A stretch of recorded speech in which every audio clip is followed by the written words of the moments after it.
The hall was already full when she arrived, but no one noticed her at first. People were busy talking, laughing softly, and checking their phones. Some wore fine clothes, clean shoes, and confident faces. They looked like they belonged there. She did not. She stood near the entrance for a moment, holding a worn cloth bag close to her side. Her shoes were simple and a little old. Her dress was neat but faded, washed too many times. She took a slow breath before stepping inside, as if she needed to gather courage just to walk forward. No one greeted her. No one asked who she was. This place was known for music and pride. The piano on the stage was a grand one, polished until it shined under the lights. It had hosted many famous hands. Today was a special event. A well-known pianist had agreed to attend and listen to local players. For many, this was a rare chance. A single performance here could change a life. People whispered about the pianist with excitement. They spoke about his concerts, his awards, his strict standards. Some were nervous. Some were hopeful. Everyone wanted to be seen. She quietly found a seat near the back. She did not talk to anyone. She did not look around much. Her eyes rested on the piano, then lowered to her hands. Her fingers moved slightly, pressing against her palm as if remembering something only they knew. One by one, performers were called forward. Most walked with strong steps. Some smiled confidently. Others bowed deeply. Each played well, some better than others. The audience clapped politely. The pianist nodded, sometimes wrote a note, sometimes looked away. As time passed, the room grew tired. Too many similar pieces, too many safe choices. The excitement slowly faded. Then her turn came. Her name was read aloud, but it meant nothing to anyone in the room. There was no reaction. A few people glanced back, curious. When she stood, some eyebrows lifted. A few quiet laughs escaped before people could stop themselves. She walked toward the stage with small steps, not because she was weak, but because she was careful. Each step felt heavy. The lights were bright. The space felt too large. She had played many pianos before, but never one like this, never in a place like this. The pianist barely looked at her. From where he sat, he saw a woman who did not fit the picture. No fine clothes, no confident walk, no signs of training. He leaned back in his chair, already thinking about how long this would take. In his mind, he had seen this many times. People with big dreams but little skill. People who believed passion alone was enough. He assumed this would be the same. She reached the piano and paused. She did not sit right away. Instead, she placed her hand gently on the side of the instrument, feeling the smooth wood. It was colder than she expected. She closed her eyes for a brief moment, not in prayer, but in memory. She remembered another piano, an old one, broken keys, a sound that was never quite right. It sat in a small room where the walls were thin and the nights were long. She remembered practicing quietly so she would not disturb anyone. She remembered stopping when her fingers hurt, then starting again the next day. She opened her eyes and sat down. The bench was higher than she was used to. She adjusted it slowly. Some people sighed, annoyed by the delay. The pianist watched with mild impatience. To him, this was already confirming his thoughts. She placed her hands on her lap and straightened her back. Her shoulders relaxed. For the first time since entering the hall, her breathing became steady. She lifted her hands and rested them on the keys. The first note came softly, so softly that a few people leaned forward, unsure if they had heard it. It was simple, clean, nothing special. The pianist raised an eyebrow, not impressed. The next few notes followed the same way, slow, careful, almost shy. The melody was easy, something a beginner might play. A few people exchanged looks. One person quietly shook their head. In the pianist's mind, the decision was already made. He looked down at his paper, ready to write his final thought. He believed there was no surprise waiting, but she kept playing. Her fingers moved with calm control. There were no mistakes, no hesitation. Each note landed exactly where it should. The sound was gentle, but steady. The audience grew quiet, not because they were amazed, but because something felt different. Even in the simplicity, there was care. There was balance. She was not rushing. She was not trying to impress. She was simply playing. The pianist looked up again, this time with slight interest. He noticed her posture, straight but not stiff, relaxed hands, confident touch. These were not habits learned in a short time. Still, he told himself it meant nothing. Some people learned basics well and went no further. The melody continued, slow and clear. It felt like the beginning of a story, not the whole thing. She listened to the piano as she played, adjusting her touch with each sound. She was not thinking about the audience. She was not thinking about judgment. Her mind was somewhere else, somewhere quiet. She remembered playing alone after long days of work, remembered choosing music over rest, remembered being told it was pointless, remembered being laughed at when she said she loved the piano. Her fingers pressed the keys with slightly more weight. The sound deepened. A few people in the front row sat up straighter. The pianist stopped writing. The simple tune began to shift, slowly, naturally, like a river changing its path, still calm, but moving towards something deeper. And though no one fully realized it yet, the room was about to change. This was only the beginning. The change in the music was slow, almost careful, but it was real. The melody that once sounded simple now carried weight. It moved deeper, richer, like it had found its voice. People who had been sitting back began to lean forward without realizing it.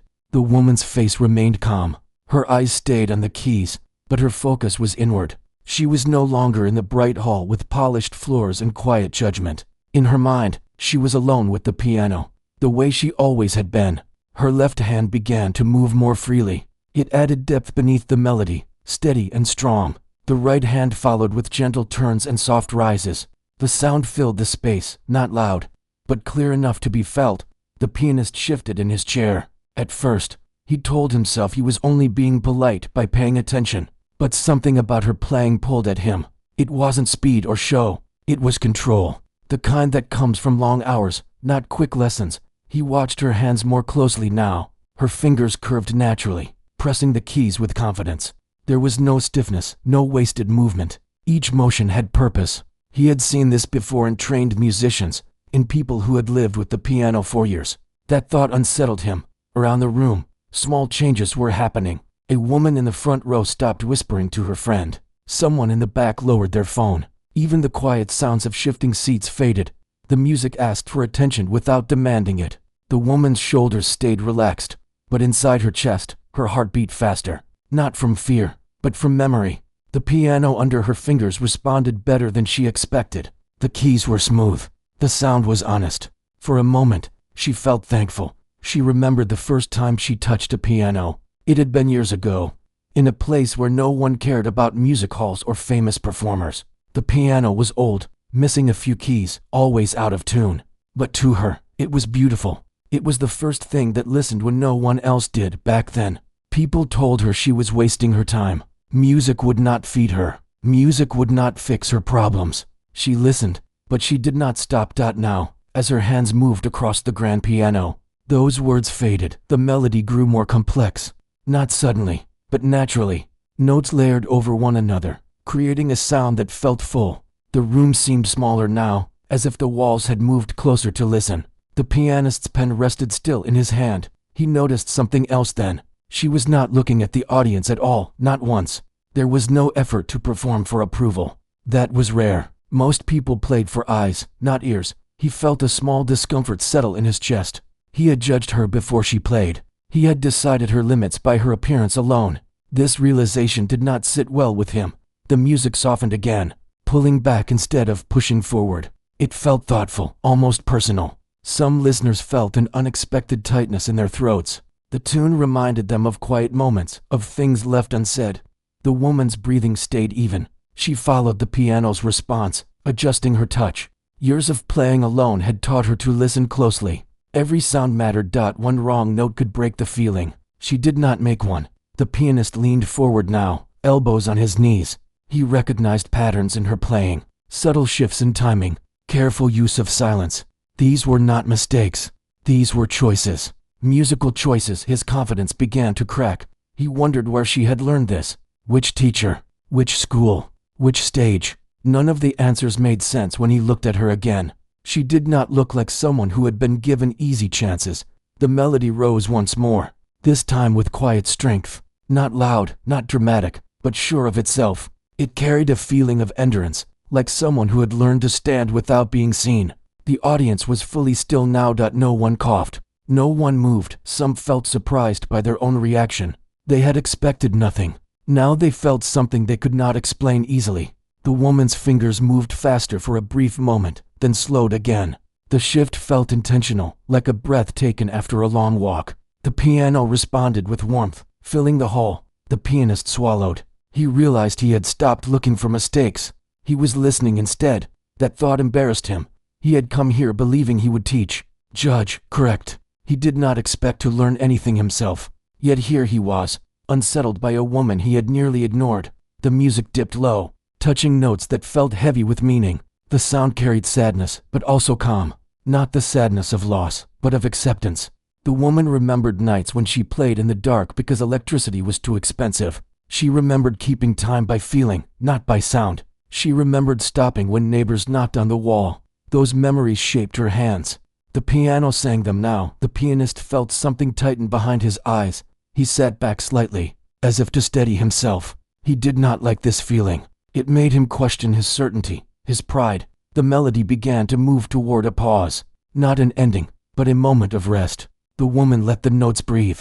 Silence became part of the music. The room held that silence for a second. No one knew if she had finished. Then she continued. The return of sound felt gentle, like light entering a room after curtains are opened. The tune repeated, but it was changed now, deeper, stronger. The pianist finally put his pen down. He watched her with full attention. He could no longer deny it. This was not luck. This was not a simple trick. This was a life lived with music. The woman felt the shift in the room. Though she did not look up, the air felt heavier, warmer. She knew they were listening now. She did not smile. She did not rush. She kept playing, steady and honest, letting the piano speak in its own time. And with every note, the gap between what was expected of her and what she truly was grew wider. The room was no longer waiting for her to fail. It was waiting to hear more.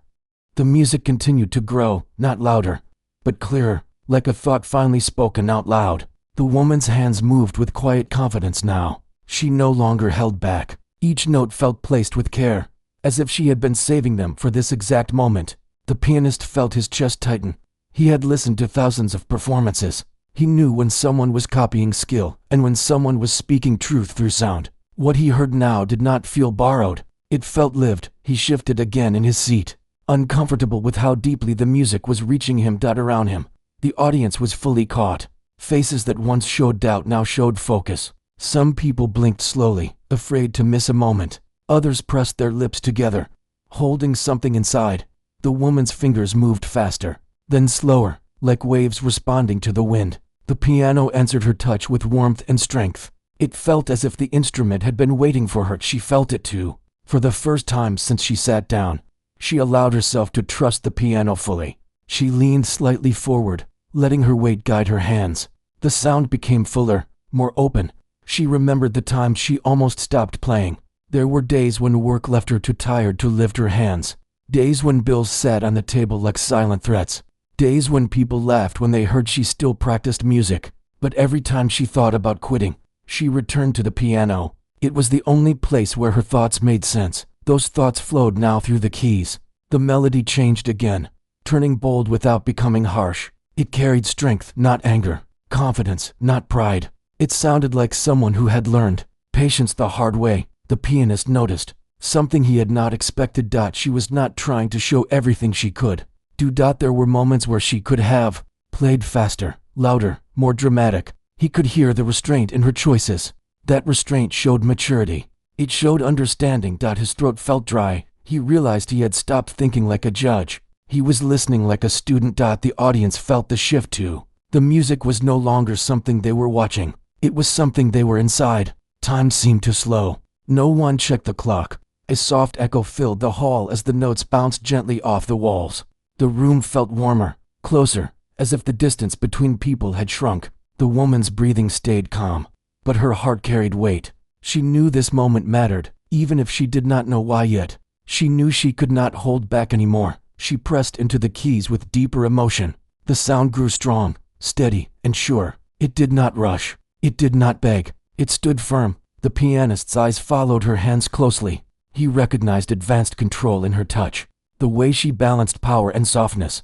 The way she let silence speak. These were not accidents. He felt a quiet shame rise within him. He remembered how he had looked at her when she walked onto the stage. How quickly he had decided who she was. That memory burned now. The melody dipped suddenly, moving into a lower register. The sound carried a heaviness that made a few listeners swallow hard.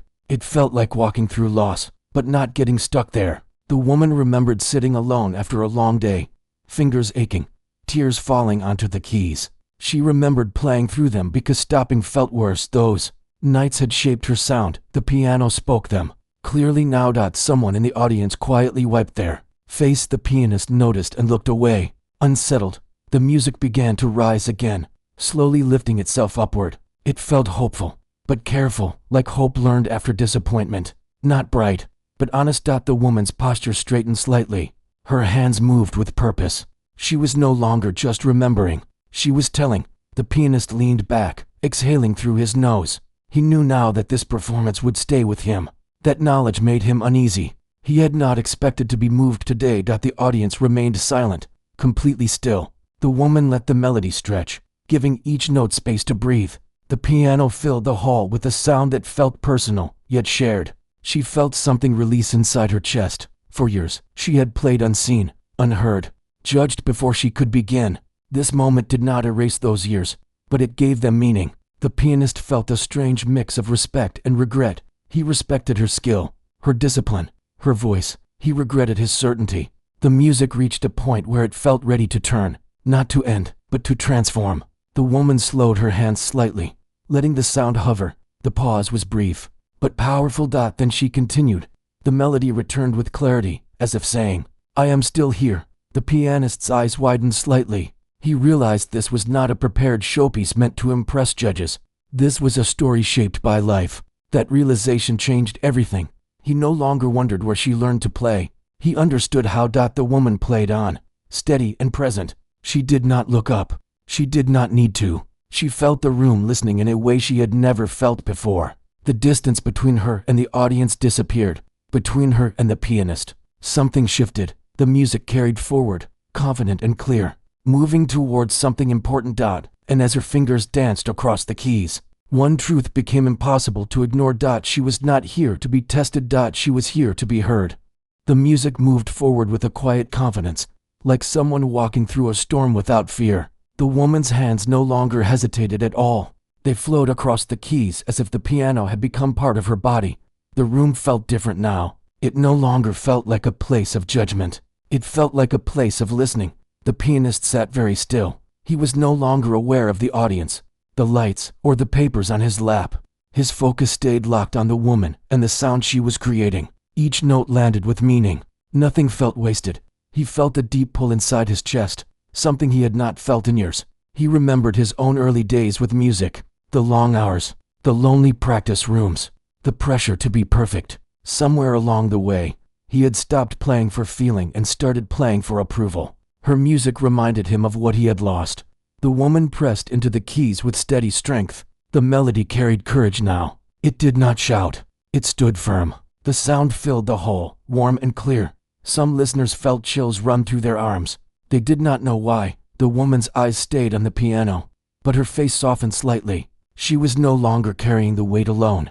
The music was carrying it with her. She remembered a time when she had played in a small room for no one but herself. No applause, no praise, only sound and silence. Those moments had taught her honesty. That honesty lived in every note. The pianist noticed how she used space between sounds. She allowed silence to speak, to breathe. Many performers feared silence. She respected it. His hands tightened together. He felt admiration, but also humility. The melody shifted again, becoming brighter, not in volume, but in feeling. It felt like light breaking through clouds, gentle, but real. A few people in the audience smiled without realizing it. The woman's shoulders relaxed further. She trusted this moment now. She trusted herself. Her fingers moved with certainty, dancing lightly across the keys, then grounding themselves again. The balance was perfect. The pianist felt his throat tighten.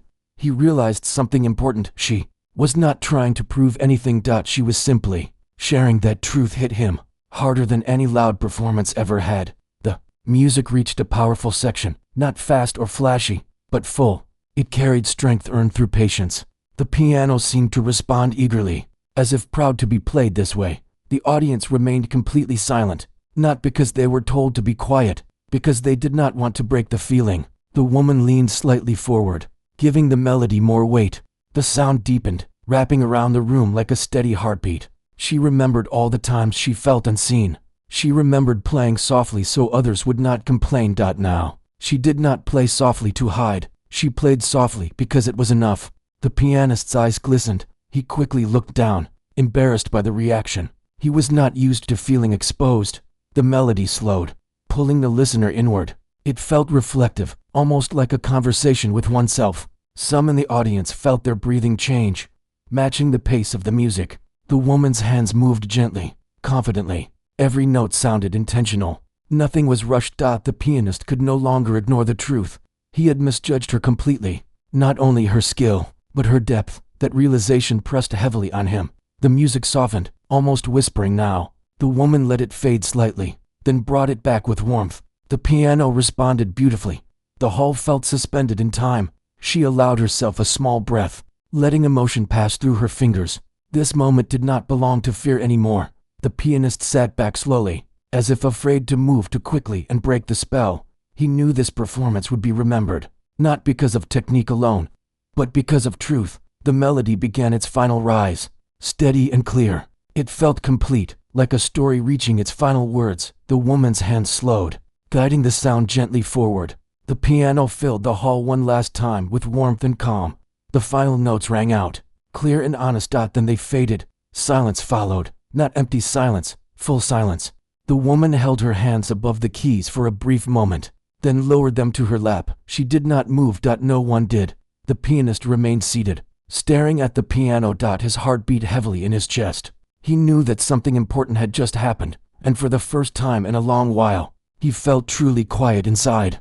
The silence held for a long moment after the last note faded. It felt heavy, but gentle, like the room was breathing together. No one rushed to clap. No one spoke. It was as if the sound was still there, floating just out of reach. The woman remained seated, her hands resting quietly in her lap. Her shoulders rose and fell with a slow breath. She did not look up. She did not search for reactions. She had said everything she needed to say through the piano. Then someone stood. It was not planned. It was not loud. A single person rose from their seat, hands coming together in a soft clap. The sound broke the silence without hurting it. Another person followed, then another. Within seconds, the hall filled with applause. Not the polite kind given out of habit, but the kind that comes from deep feeling. People stood, some slowly, some all at once. The sound grew strong and steady, wrapping around the stage. The woman finally looked up. For a brief moment, her eyes widened. She did not expect this. She had played for empty rooms, for broken pianos, for herself. She had never played for this. Her hands trembled slightly as she stood. She bowed her head, not deeply, not formally, but honestly. Gratitude passed across her face, mixed with disbelief. The applause continued, louder now, fuller. The pianist stood as well. The movement surprised some people. He was known for restraint, for distance. But now he stood without hesitation. His hands came together slowly at first, then firmly. He looked at the woman with a different expression than before. There was no judgment left in it, only respect. When the applause finally softened, he stepped forward. The room grew quiet again, waiting. He spoke simply. He did not use big words or praise filled with pride. He spoke honestly. He admitted he had been wrong. He said her playing reminded him why music mattered in the first place. He thanked her. The woman listened, her head slightly lowered. She did not smile widely. She did not celebrate. She simply nodded, accepting the words with quiet grace. The audience felt something shift. They had come to watch talent. They had witnessed humility. After the event ended, people gathered in small groups, speaking in hushed tones.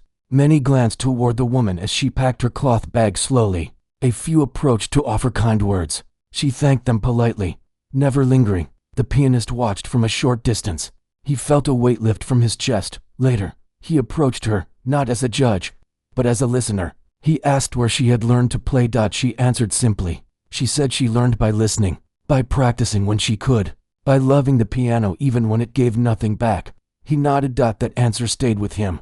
News of the performance spread quietly at first. Someone shared a recording. Someone else shared a story. It did not explode overnight.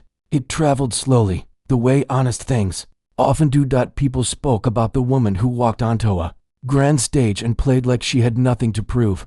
They spoke about the famous pianist who stood and listened. The woman returned to her, Life. The same work. The same small room. The same piano waiting for her, but something inside her had changed. She played with a lighter heart now, not because she had been seen, but because she had been heard.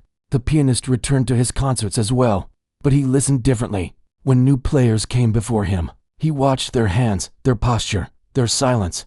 He remembered how close he had come to missing something true. He no longer judged before the first note. Sometimes, late at night, the woman thought about that hall, the lights, the piano, the moment when silence turned into sound. She did not chase it. She did not need to. Music had always been her companion, not her goal. And somewhere, in a hall filled with echoes, a pianist remembered the day he learned that greatness does not always arrive dressed for attention. Sometimes, it arrives quietly and waits to be listened to.